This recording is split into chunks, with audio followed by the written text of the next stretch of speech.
My name's Rosalind Moussa, and I came originally to Belgium in the fall of 2007 to study at the Conservatory, the Conservatory in Brussels, with Antigone Goni.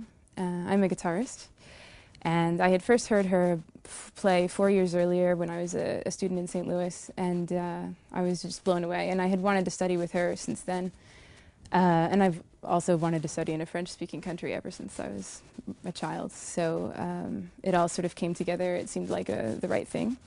So in the summer before I applied for the Fulbright, I came to Belgium for 3 weeks and took private lessons with Antigone to sort of, see how it was going.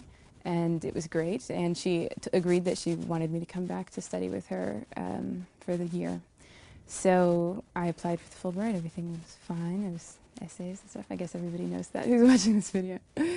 In any case, so I came in September of 2007, and I had an audition the day after I arrived. So I was jet lagged and everything. And but anyway, it was fine. So there I was. I studied with her for a year. And what she told me in the very beginning in my first lesson was that during my audition I had seemed very tense, especially in my right hand. And so she said it was up to me, of course, but if I was interested, she thought it was a good opportunity to work on my right hand technique so that I could be more relaxed when I was playing. So I thought that was a great idea because it was something that had been bothering me for a while. So we spent actually probably 6 months doing right hand technique exercises. So that I could learn how to play in a more relaxed way. And so by the time that January rolled around, I realized that I wasn't going to be playing pieces with her. And that's what I had applied to come here for, was to study with her, to study music with her, not just to study right hand technique. So I applied for an extension to my Fulbright, explaining all this, that I had spent all these months, playing just one finger at a time, open strings. And so I was granted an extension for a second year. To study music with Antigone. So I went home for the summer, and then I came back in September of the following year, and I broke my wrist falling on the street in Brussels. The cobblestones, they'll get you.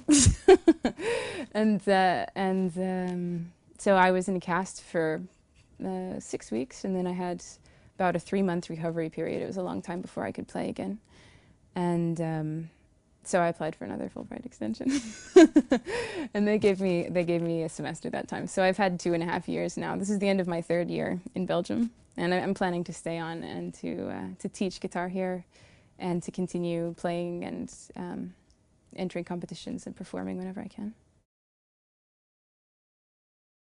So the application process started 1 full year before I actually came to Belgium. And I was lucky because my school, I think a lot of universities do this, but my university, that was Washington University in St. Louis, they had a whole program set up with advisors that would help you write your application, because there were 2 really important parts. Of course, it had like a CV and information, just biographical information about yourself and whatever. But the most important parts were the proposal. And of course, that's when I wrote about that I wanted to come study with Antigone, and this was why, because I had heard her when I was younger, and was just blown away by her, and I just really wanted that, wanted to be able to do what she's doing. So so I wrote about that, and how I had studied with her for 3 weeks already, and how that went well, and she wanted to have me back. So I detailed that in the proposal. And about how I would just be doing general music studies, beside my lessons with her in the Conservatory.